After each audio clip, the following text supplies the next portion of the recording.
Trigémino espinal, ya, para que entiendan por qué el libro dice eso. El núcleo trigémino espinal tiene tres partes.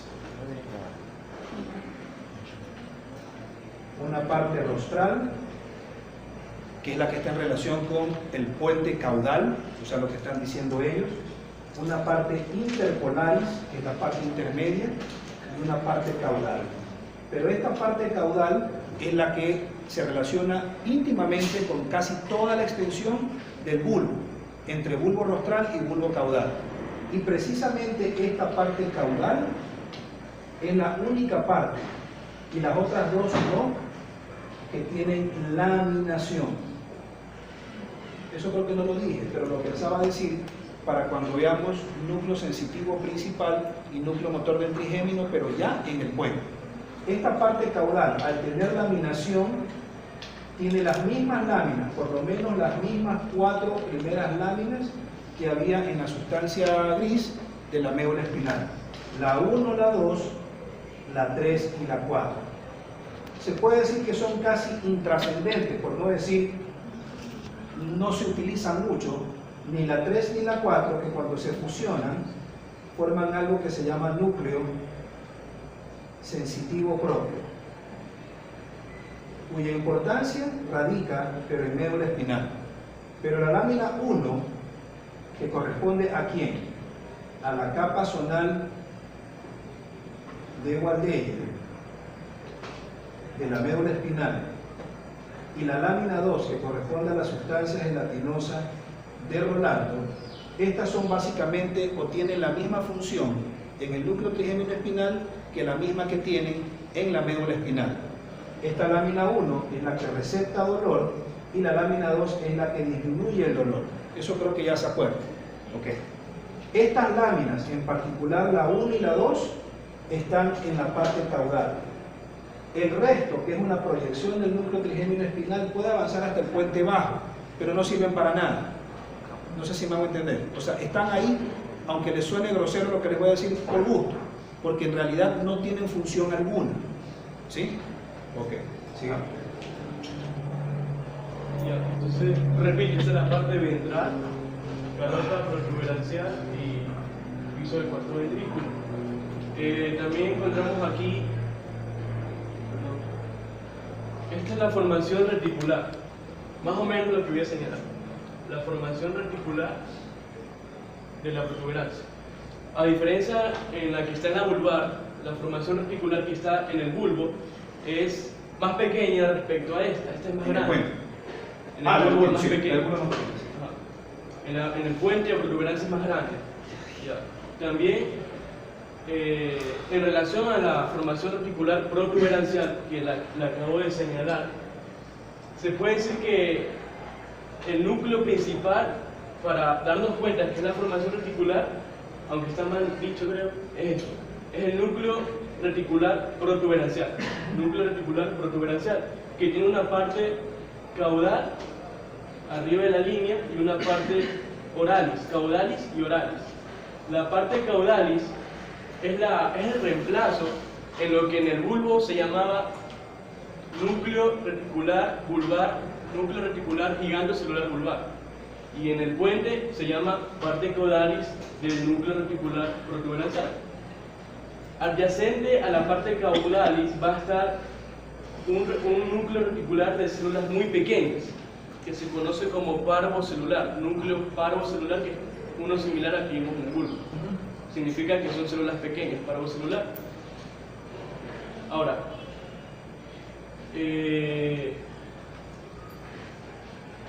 la parte oralis del núcleo, de este núcleo, la parte oralis, va a estar en relación con la parte ventral de la protuberancia, y esta se va a extender hacia la parte caudal del mesencéfalo. Se proyecta hacia la parte caudal del mesencéfalo. Ya, ¿qué más? Ya, me di cuenta que en Carpenter no mencionaba estos dos de aquí, porque dicen que son difíciles de encontrar a simple vista y microscópicamente. Se llaman los haces espinotalámico y espinocerebeloso anterior, pero sí me describió la orientación o dónde estaban ubicados, por eso dice que está ubicado en la parte rostral y lateral de la calota protuberancial. Por eso lo he puesto lateral y rostral. Acá. Ya, siguiente. Ya, también vamos a encontrar aquí el pedúnculo cerebeloso superior, el medio y el inferior. Vamos a encontrar núcleos vestibulares en el piso del cuarto ventrículo. El núcleo... el inicio del superior y el final del inferior. El medio está adelante. El medio está aquí. No, pues el medio está adelante. El medio es la porción basilar. ¿Para qué es adelante? Por eso. Pero esto es lo que se transforma en pedúnculo cerebeloso medio cuando se proyecta la porción basilar hacia el cerebelo de un lado y la porción basilar hacia el cerebelo del otro lado. Acá es pedúnculo cerebeloso medio. Acá es superior e inferior al final. Pero el medio es allá adelante. Claro. O sea, sí sabía, solamente que lo dibujé así porque para que esté ahí nada más. Lo localicé mal. Pero aquí no está el medio es esto. Claro. Ya, y también vamos a encontrar núcleos vestibulares, el superior y el lateral. Ya, también vamos a encontrar un haz muy importante, que es el haz central de la calota. Este haz central de la calota es un haz mixto, porque recibe fibras descendentes de núcleos mesencefálicos que se proyectan hacia el complejo olivar inferior. Si no me equivoco, hacia el complejo olivar inferior, y también recibe o pasan por él fibras ascendentes que suben de la formación articular vulvar, suben hacia núcleos talámicos. Ya, también vamos a encontrar lenisco lateral, aquí otro acá, también mencionan lenisco espinal. Ya, este núcleo reticular protuberancial va a originar el haz protuberancial retículo espinal. Haz protuberancial retículo espinal. ¿Ya? Eso es importante. Ya, respecto a la parte ventral. En la parte ventral vamos a encontrar fibras transversales o haces transversales y fascículos longitudinales, como por ejemplo el haz córtico espinal, el córtico protuberancial, haz córtico protuberancial y haz córtico vulvar. El haz córtico espinal desciende de regiones específicas de la corteza y va hacia la médula espinal, atravesando y en un corte transversal se lo puede seguir, como quien dice, hasta el bulbo. Hasta las pirámides del bulbo. Ya. En cambio el haz córtico protuberancial, el de aquí, haz córtico protuberancial desciende también a regiones específicas de la corteza, pero va a terminar en los núcleos protuberanciales que están en la parte ventral y que están rodeando también al haz córtico espinal. Entonces por eso se llama haz córtico protuberancial, porque termina en los núcleos protuberanciales. Y también tenemos el haz córtico vulvar, que viene de la corteza, pero se proyecta hacia el bulbo. Ya, en la formación reticular, además de todo lo que vimos, también vamos a hallar, por ejemplo, el núcleo del nervio abducens, que por él pasa la rama, el nervio motor ocular externo, o el nervio abducens. También encontramos de aquí, que es el núcleo motor del nervio facial. El núcleo motor del nervio facial, que se va así y va a dar el nervio facial.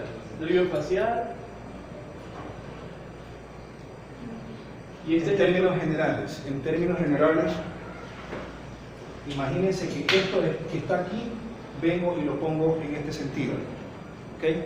De tal manera que si esto que está aquí, esto es adelante, porción basilar, y esto es hacia atrás, porción dorsal, calota o tegmento protuberancial. Esto es porción ventral o porción basilar con B grande y con S, y esto es porción tegmental o calota protuberancial. Esto es ventral y esto es dorsal. Pero imaginémonos que yo vengo y lo pongo así, de tal manera que lo que es ventral, esto está acá, y lo que es dorsal está acá. ¿Sí? Sí, creo que me entiende la idea. ¿Ok? Entonces, esto que está aquí, que es ventral, y esto que está acá es dorsal, lo pongo de esta manera. ¿Sí? En ese sentido. De tal manera que mi mano izquierda es porción basilar y mi mano derecha es porción tegmental. Las dos porciones, o sea, esta y esta, han recibido fibras que vienen desde la corteza cerebral. Como son fibras que vienen desde la corteza cerebral, que en este caso estaría acá arriba, esas fibras son córtico-protuberanciales hacia la porción basilar y córtico-protuberanciales hacia la porción tegmental o calota mesencefálica. Pero las dos, tanto las ventrales que van a la basilar como las dorsales que van a la calota o tegmento, serán córtico-protuberanciales. Las córtico-protuberanciales que van a la porción basilar se quedan en núcleos que, cual islotes dispersos, por decirlo así, en la porción basilar se llaman núcleos pontinos. Esos núcleos pontinos se llaman también núcleos precerebelosos. ¿Por qué razón se llaman precerebelosos? Porque estando en el puente dispersos, reciben la influencia de la corteza cerebral a través de fibras córtico-pontinas o córtico-protuberanciales. Por lo tanto, las fibras córtico-protuberanciales que van a la porción ventral o basilar van a terminar en la porción basilar en cada uno de los núcleos pontinos. Pero estos núcleos pontinos, fisiológicamente, también se les llaman núcleos precerebelosos, porque precisamente la influencia de la corteza, y eso lo veremos en cerebelo, la corteza cerebral manda fibras a los núcleos pontinos en la porción basilar del puente para que de cada lado, del lado derecho y del lado izquierdo, se metan básicamente en el neocerebelo. Es por esta razón que al neocerebelo, tanto del lado derecho como del lado izquierdo, está recibiendo en el cerebelo fibras que provienen ¿de dónde? De la corteza cerebral. La corteza cerebral se conecta con el cerebelo acá y con el cerebelo acá a través del puente en su porción basilar. Por lo tanto, el cerebelo de cada lado recibe en forma indirecta información de la corteza cerebral que está acá arriba. La corteza cerebral manda fibras, esas fibras desde la corteza, obviamente áreas motoras, o sea el área 4 y el área 6, llegan hasta cada uno de estos núcleos que se llaman núcleos pontinos, pero como están antes de ingresar al cerebelo, también se le llaman núcleos precerebelosos. Y cuando mandan información lo hacen al cerebelo del lado izquierdo y al cerebelo del lado derecho. A esa información, o esta información que está aquí, pero que llegó de la corteza, cuando ingresan básicamente al neocerebelo. Por lo tanto, el neocerebelo al cual ingresaron estas fibras que vienen desde la corteza, también se le va a llamar neocerebelo o pontocerebelo. ¿Por qué pontocerebelo? Porque siendo cerebelo está recibiendo fibras ¿de dónde? Del puente. ¿Sí? ¿Y cómo lo recibe? A través de un brazo y a través de otro brazo. Y a esos dos brazos se le va a llamar de cada lado pedúnculos cerebelosos medios. ¿Sí me entendieron, no? Ok, sigamos. Esas son las ventrales. Y las córtico-protuberanciales dorsales son obviamente las que llegan acá atrás, o sea, al tegmento o calota protuberancial. Esas córtico-protuberanciales no van a ser las mismas de acá. Esas córtico-protuberanciales van a llegar a los núcleos motores de pares craneales. ¿En dónde? Los que están en la porción dorsal o tegmentaria o calota del puente. ¿Cuáles serán? El 7, o sea, el facial, el 6, el motor ocular externo, y el núcleo motor del trigémino, o sea, del 5, del 6 y del 7. Nada más. Okay, sigamos.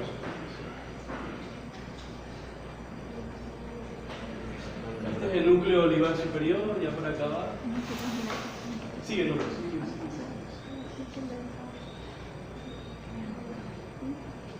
Ya. El nervio vestibular o nervio estetoacústico, nervio auditivo. ¿Qué pasó?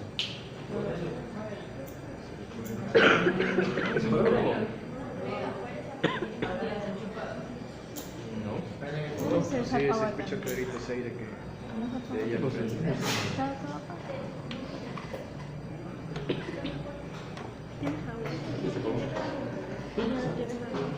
No sé, tú puedes sacar. No, un poquito. Toma. ¿Quién sabe?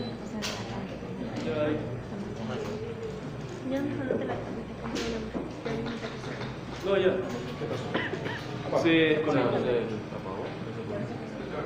Se puso nervioso. Oye, pero ahí se está. ¿Qué cosa? No sé.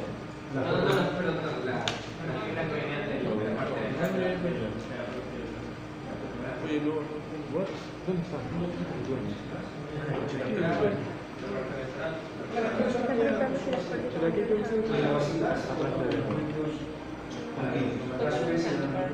Ahí fue. Ingresa al neocerebelo. También ingresan al palo, pero ahorita poco se ve por eso no se ve, se llama pontocerebelo. Porque una parte del cerebro que recibe la información a través del cuello, pero de la corteza cerebral pasa al cuerpo.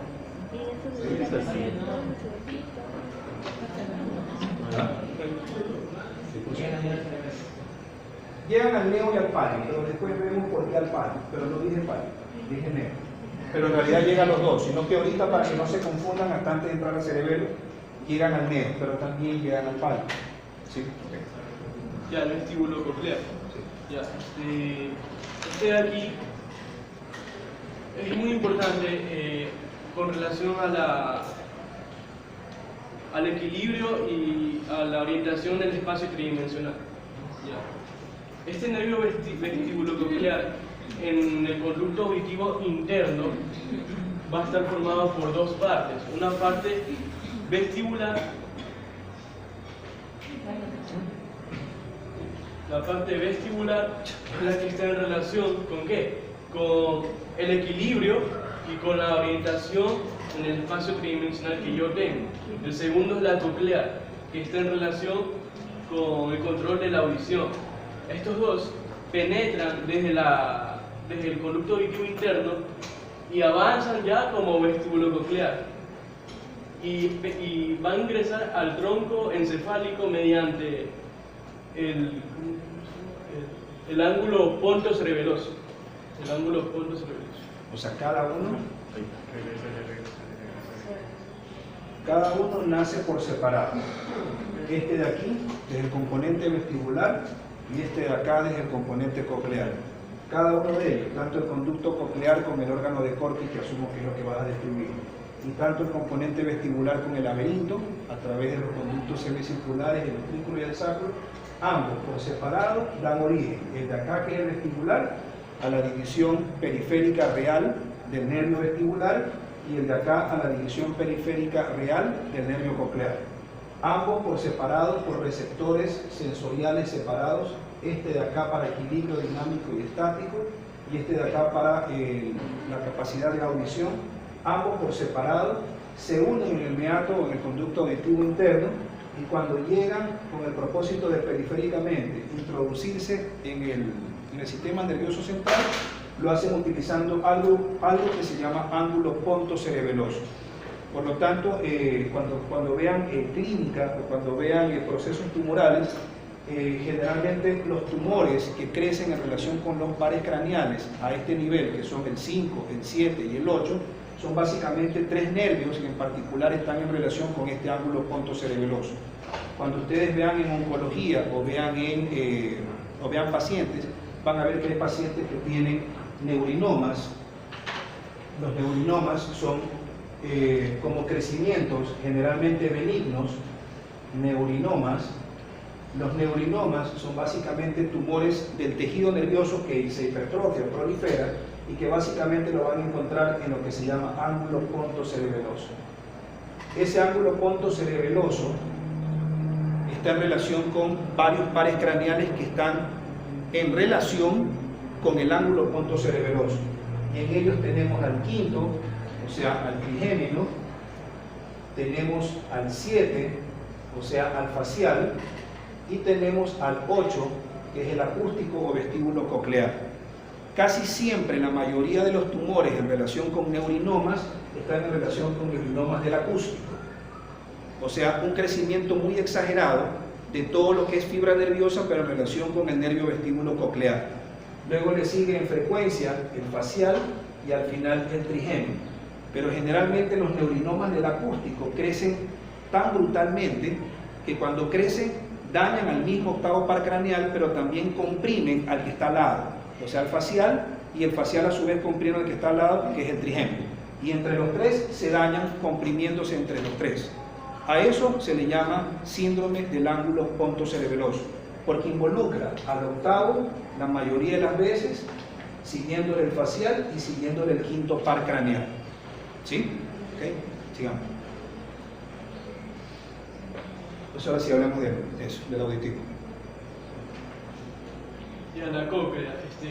La cóclea es una estructura que tiene líquido o fluido dentro, que pertenece a la rampa vestibular y a la rampa timpánica. En la rampa vestibular y rampa timpánica, ese fluido se va a llamar perilinfa, y en la rampa media, endolinfa. Ya. En sí la cóclea es como son 2 giros y medio. Dale. Son 2 giros y medio. 1, 2. Y dentro de esta cóclea vamos a encontrar lo que ya acabé de escribir, esos fluidos y esos espacios se van a llamar transductor auditivo. Ese transductor auditivo, dentro de la cóclea, ese transductor auditivo va a estar dentro de lo que se llama conducto coclear. Ahora, la cóclea va a ser dividida por la membrana vestibular y por la membrana basilar. De esta forma dividimos rampa vestibular, conducto coclear y rampa timpánica. Ya, ahora con respecto al órgano de Corti. El órgano de Corti va a estar formado por células ciliadas externas que van a estar debajo de la membrana tectoria y por células ciliadas internas que también van a estar debajo de esta membrana. Más o menos eso y eso, el órgano de Corti. Y también la membrana tectoria va a estar adherida al limbo. Va a estar adherida al limbo y va a estar, como quien dice, tapando o cubriendo a estas células. Las está cubriendo las células. Ya, con relación al conducto auditivo, las ondas sonoras que vamos a recibir del espacio van a llegar a nuestro conducto auditivo. Sí. Van a llegar a nuestro conducto auditivo y van a... Tú sigue. Y van a entrar, ya está ahí. Y van a entrar por el platino del estribo, por los huesecillos del oído, y van a entrar a la rampa vestibular. En cambio, el de acá va por el mismo camino, pero al llegar a la ventana redonda, la que ya penetró la ventana oval de la base de la rampa vestibular. Pero cuando el de acá llega a la ventana redonda de la base de la rampa timpánica, esta ventana, lo que yo entendí es que esta ventana redonda es diferente a la de acá, porque la de aquí se puede acoplar dependiendo de la presión hidrostática, que es la presión de fluidos frente a un cuerpo. La de aquí se acopla para aguantar o amortiguar esa presión que se viene. Acá, estas ondas avanzan hasta la perilinfa de la rampa vestibular, se acomoda la presión hidrostática. Y al momento de llegar aquí, manda ondas ¿a dónde? A la membrana basilar. Y eso va a provocar que las células ciliadas, que están en relación con la membrana que está en relación con esa membrana, van a inclinarse y van a recibir los... Se quiebran. Denle vuelta. Regresen a 2. Ya. En términos generales, existen 2 líquidos que, interactuando en cada uno en su respectivo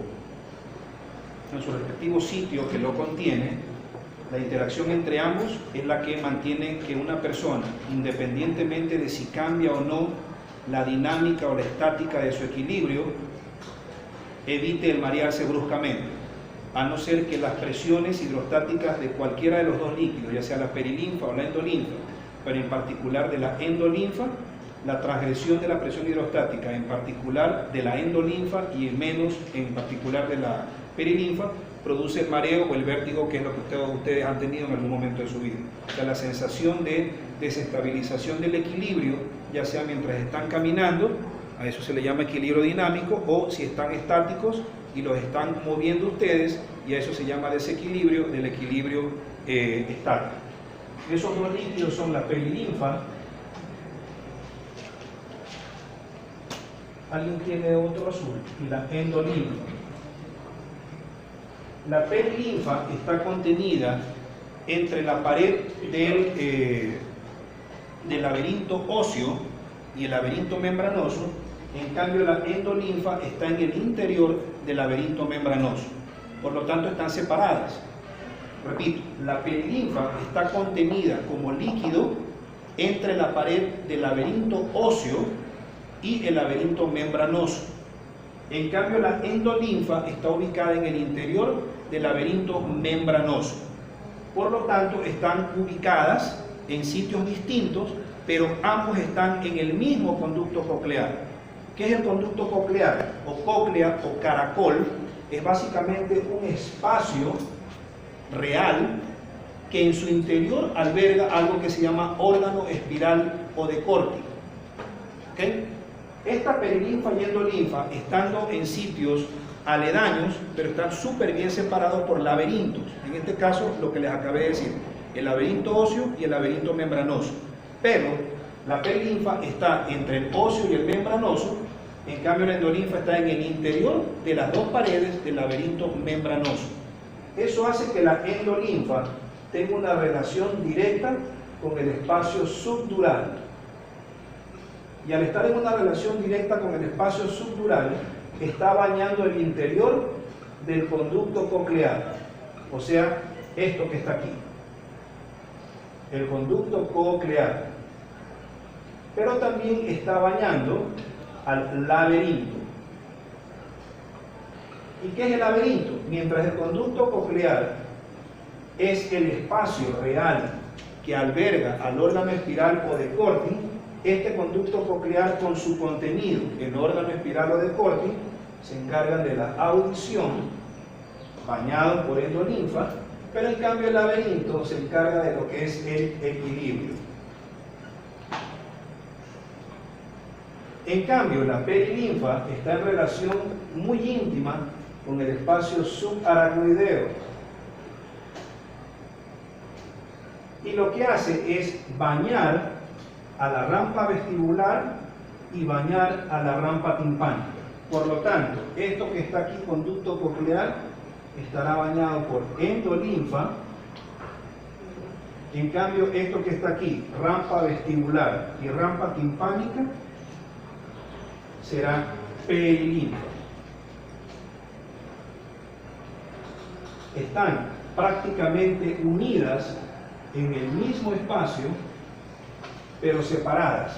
La endolinfa hacia arriba por la rampa vestibular, que es todo esto, y la perilinfa de la endolinfa de acá por la rampa timpánica. ¿Ok? Ingresa el sonido, y el sonido siempre ingresa obviamente desde la periferia. Al ingresar desde la periferia se introduce ¿en dónde? A través del conducto auditivo interno. El conducto auditivo externo. Ingresa y se topa con la base del órgano de Corti y avanza hacia la periferia del órgano de Corti. Al ingresar a través de la base del órgano de Corti, los primeros sonidos que en la base se detectan, o sea, aquí, son los sonidos altos. Por lo tanto, si dividimos al órgano de Corti en sus dos partes, tanto su base como su vértice, ponemos en la base los sonidos altos o de alta frecuencia. En cambio, en el vértice, o sea, ya pegado hacia la salida como nervio coclear, será el vértice del órgano de corte. Y el vértice se encarga de lo contrario, de los sonidos de baja frecuencia. Pero resulta que los sonidos de alta frecuencia son inaudibles al oído humano. Por lo tanto, no los escuchamos. Es el típico sonidito del silbato para los perros. Lo escuchan los perros y uno que otro perro. En cambio, los de baja frecuencia son los aplausos, las voces, la música, los gritos, los estruendos, las explosiones, las puteadas. O sea, todo lo que escuchamos son sonidos de baja frecuencia. Y mientras más baja frecuencia sea en el sentido tonal del sonido, con más ganas el humano lo va a escuchar. Y mientras más alta frecuencia sea, va a ser mucho más inaudible, en particular al oído humano. Por lo tanto, las patologías, eso lo verán en otorrino, no me pregunten porque no soy otorrino, pero hay patologías muy circunscritas a dañar o la base de la cavidad timpánica, en este caso del conducto coclear con el órgano de corte, o el vértice del mismo.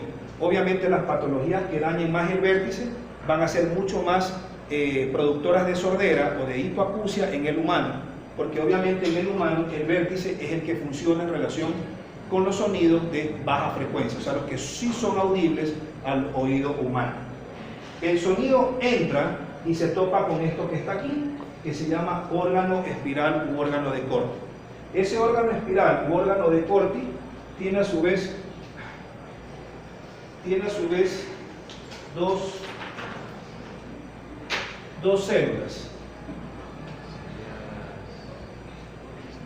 Células vellosas o ciliadas externas,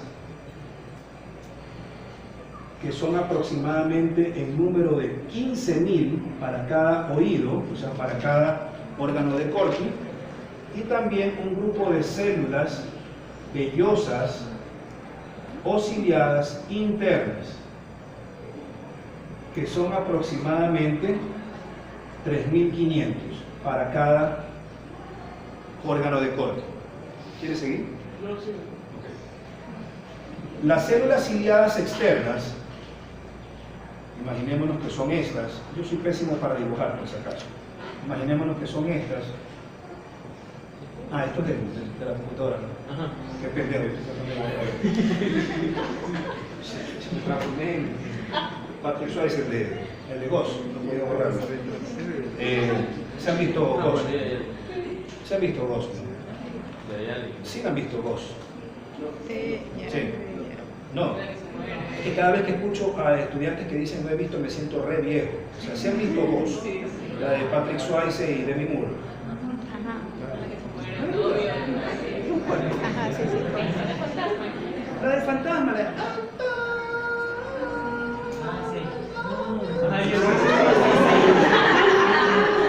Ya se ha escuchado. Entonces, imaginémonos que esas son las células ciliadas o vellosas externas. Esas células vellosas externas están asentadas sobre una membrana que se llama membrana basilar. ¿Por qué se llama membrana basilar? Porque está cubriendo a la cavidad o a la rampa timpánica y porque están en la base, entonces por lo tanto se llaman basilar. Desde los vértices o las partes más apicales de cada una de estas células vellosas externas sobresalen unas prolongaciones cual si fueran dendritas, que se puede decir que perforan a una membrana que está por encima de ellas y que se llama membrana tectoria. Por lo tanto, si la membrana tectoria es esta, las casi dendritas de las células vellosas externas como que la atraviesan, ¿sí? Entonces, cuando entra el sonido, que es lo que decía Daniel, el sonido lo que hace es llevar a esto de aquí, a toda la membrana basilar con las células vellosas externas hacia arriba. Y al llevarlas hacia arriba, quiebran a estas prolongaciones que se llaman estereocílicos.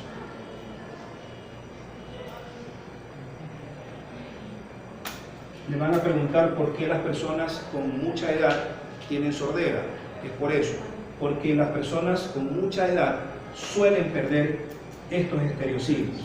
Entonces, por más que les entre un tronco de sonido, esto se va a mover hacia arriba, pero como ya no hay estereocilios porque por la edad los han perdido, entonces no hay estereocilios que quebrar, entre comillas, con el sonido. El sonido lo que hace es mover los estereocilios y los quiebra sobre la membrana que los está cubriendo. Entonces, al apretarlos o al quebrarlos sobre la membrana que los está cubriendo, eso produce un estímulo. Y ese estímulo se traduce como sonido en la corteza cerebral. ¿Ok? Entonces, una vez que eso sucede, la idea es que las células vellosas externas le pasan el sonido que ya ingresó a unas células que están sinaptizando en la base de cada una de esas células vellosas externas. Esas células que están pegadas a las bases de cada una de esas células vellosas externas se les va a llamar células vellosas internas. Entonces, las externas que ya recibieron el sonido y lo transformaron de sonido audible a sonido químico, o sea, una transmisión sináptica pura, cada una de estas células vellosas internas prolongan o proyectan prolongaciones. Y las prolongaciones, a medida que se acercan al vértice, se condensan y se apelotonan para formar la división periférica de un nervio que después se va a llamar nervio coclear. Esas proyecciones que son periféricas llegan ¿hasta dónde? Hasta un ganglio que se va a llamar ganglio espiral del caracol. Y en el ganglio espiral del caracol existen aproximadamente 30.000 neuronas cocleares. Neuronas cocleares que, como están recibiendo sensorialidad de audición, van a ser neuronas cocleares aferentes. ¿Sí? Una vez que el sonido ya llegó a las células vellosas externas, las externas se las mandaron a las internas a su vez proyectan las prolongaciones llegan ¿a dónde? Al ganglio espiral. El ganglio espiral ya detecta todo el sonido posible que ingresó y sale como nervio coclear. ¿Sí?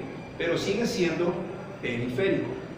Este nervio coclear es un nervio periférico, pero siendo periférico, en su interior van decurriendo las proyecciones centrales auditivas. Suena paradójico, pero así funciona. Repito, esta parte que sobresale del ganglio, o sea, las fibras postganglionares de la audición, se llaman nervio coclear. El nervio coclear es un nervio periférico, sí, pero siendo periférico, sobre el mismo nervio periférico van decurriendo, viajando o proyectándose las fibras centrales de la audición. A pesar de que es periférico, lleva prolongaciones centrales. Y luego el nervio coclear se hace central cuando ingresa al sistema nervioso central. Sí. Ya terminé. ¿Terminaste? Ok. ¿Quién sigue entonces? Vale. Entonces, ¿sí entendieron esta parte? Ok. Entonces, en particular con esto, regresen un ratito. En particular con el órgano de Corti, vamos a ver algo que se llama tonotopía. La tonotopía, así como cuando utilizamos la palabra somatotopia o somatotopía, ¿se acuerdan que había somatotopia de propiocepción consciente, somatotopia motora o somatotopia de estereosección de dolor y temperatura? También en relación al sonido hay tonotopía. A los que les interese la parte de otorrinolaringología o quieran hacer otorrino, la tonotopía es muy básica. Tonotopía significa que ustedes, sabiendo cómo está formado el sistema auditivo, ya sea periféricamente o centralmente hablando, ustedes pueden discriminar en dónde está la lesión. En el caso del ser humano, la tonotopía empieza en el órgano de Corti y básicamente en el conducto coclear. La primera parte de la tonotopía está en esta parte que es periférica, en el conducto coclear. Ese conducto coclear tiene una base y un vértice. En el base o en la base se traducen todos los que son sonidos de alta frecuencia, no audibles. Y en el vértice los sonidos de baja frecuencia, sí audibles. Luego, lo que es tonotopia periférica, en el segundo trayecto se va a transformar en tonotopia central, que es lo que va a decir Asumo Valerio. Sigamos.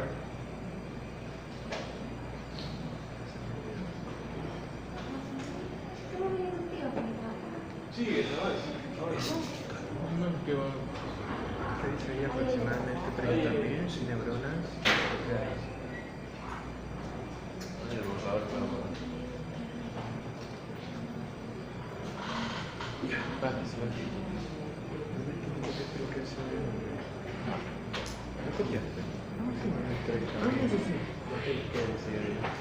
No, pues, y la audición. ¿Quién va a hablar de la audición?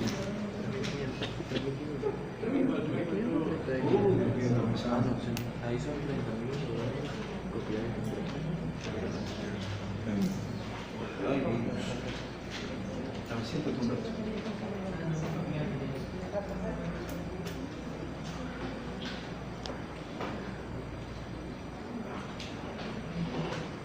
¿Alguien tiene pañitos húmedos?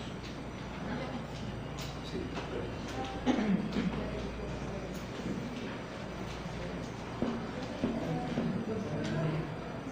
¿Tienes? Erika, ¿tienes? Regálame.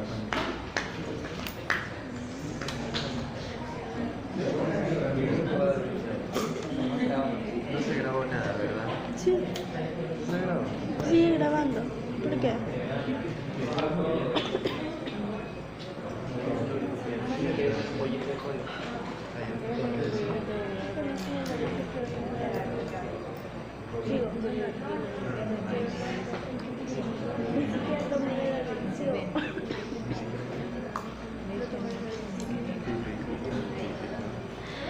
Desvelarse para estudiar. ¿De verdad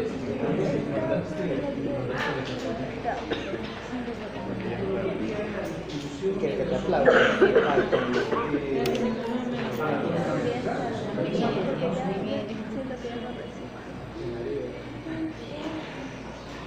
Entonces, entramos.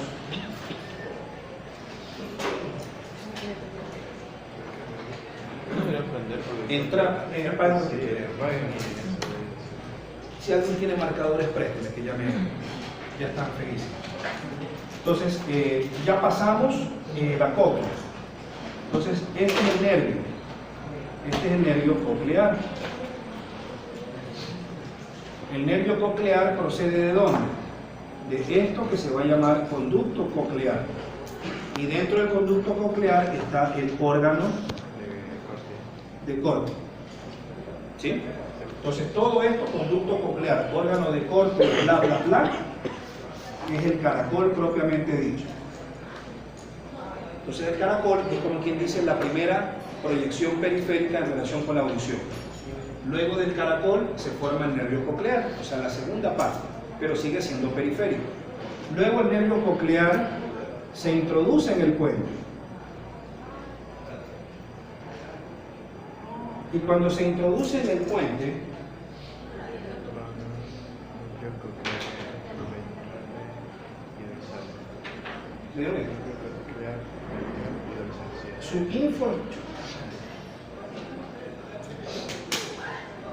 su información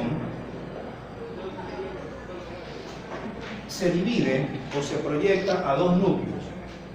Un núcleo coclear ventral, porque está adelante,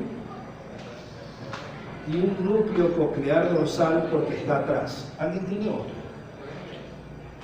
Rojo. Rojo.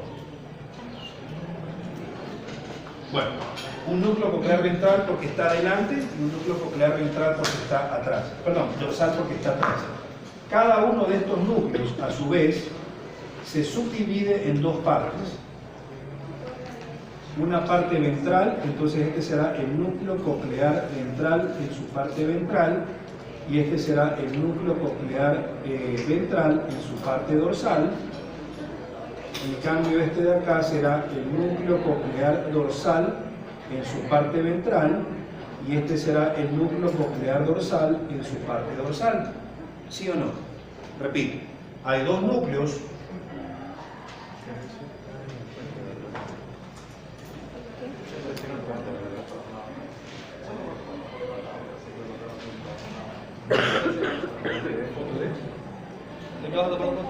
De epidemia. Entonces, cada núcleo está dividido a su vez en dos partes. Este es ventral porque mira hacia adelante y este es dorsal porque mira hacia atrás. Pero a su vez, cada uno de estos dos está dividido en dos partes. Una ventral y una dorsal, una ventral y una dorsal. Aquí se cumple la segunda parte de la tonotopia. O sea, dentro de los núcleos tenemos la segunda forma de tonotopía. Pero esta ya es central, porque acá era periférica, en el nervio era periférico, pero lo periférico se metió en el interior, valga la redundancia, del sistema nervioso central. Entonces, esta segunda parte será la tonotopia 2, o la segunda tonotopía en el humano. ¿Por qué tonotopía en relación con los núcleos cocleares? Porque precisamente cada parte ventral de cada núcleo, o sea, la parte ventral del núcleo coclear ventral y la parte dorsal del núcleo coclear ventral, se encargan de receptar los sonidos de baja frecuencia. En cambio, las partes dorsales del núcleo coclear ventral y la parte dorsal del núcleo coclear dorsal se encargan de los sonidos de alta frecuencia. ¿Sí? Por lo tanto, en el humano solamente va a ser trascendente clínicamente que entre ambos núcleos resulten afectadas ¿qué partes? Las partes ventrales de tanto el núcleo coclear ventral como del núcleo coclear dorsal. Pero si se dañaran las partes dorsales, no tiene trascendencia en el humano. ¿Por qué razón? Porque si ellos en el humano receptan las frecuencias altas, el humano no las escucha, así que se dañen o no se dañen, no sirven para un carajo. ¿Sí? Solamente servirían en nosotros clínicamente estas de aquí, o sea, la parte ventral del coclear dorsal y la parte ventral del coclear ventral. ¿Sí? Una vez que sucede esto,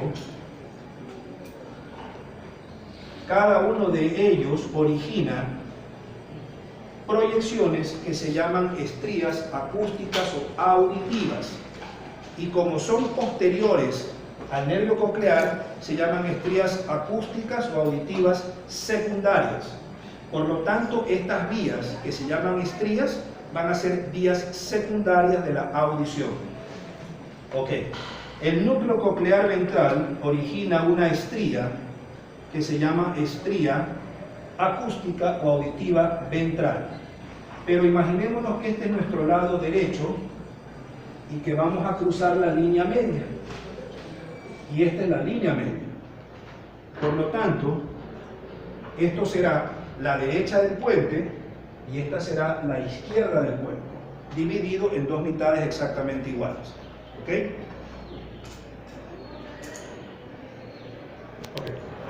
Entonces, este núcleo coclear ventral, independientemente de si es ventral o dorsal, ya olvídense de eso, porque eso es en relación a la tonotopia, origina una estría. Esa estría que se proyecta en probablemente casi el 80% se proyecta mucho más contralateralizada y en menor proporción del mismo lado. Repito, este núcleo, el coclear ventral, obviamente este está en el lado derecho, pero también sucede lo mismo con el lado izquierdo, o sea, cada lado hace lo mismo, pero solamente estoy graficando en el lado derecho. En este caso, el núcleo coclear ventral del lado derecho origina una estría acústica